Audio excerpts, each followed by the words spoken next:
I'm just going to be direct and quick. I am 35, have 2 sisters that I'm close with. I also have a niece, Leah. Leah's 16 and after my ex-wife decided to split up and divorce due to infertility problems that lasted for 5 years. I started a college fund for Leah to help her go to her chosen college.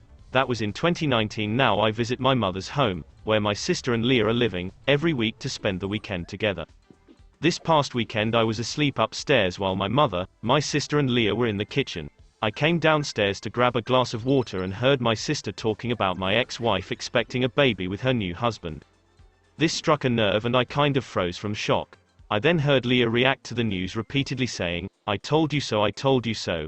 Then explained she's always thought that I was the one with a problem for not being able to have a baby with my ex, but that I was too afraid to admit due to fragile masculinity.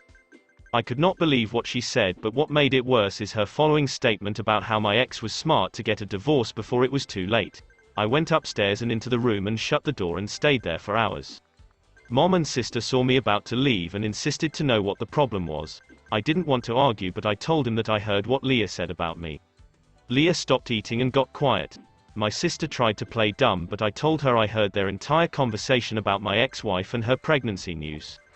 My sister tried to backpedal, saying Leah is just a kid who doesn't know much about this stuff and was just spouting nonsense. I told them I don't want to talk about it and they refused to let me leave, but I left eventually. I later sent my sister a text telling her about how hurt and devastated I was because of what Leah said, and told her I will no longer be responsible for funding her education.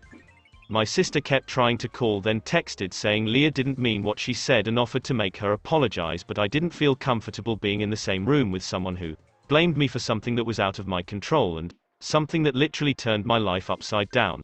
My mother tried to get me to come over so we could talk, saying Leah doesn't deserve me turning my back on her like that. Am I the asshole?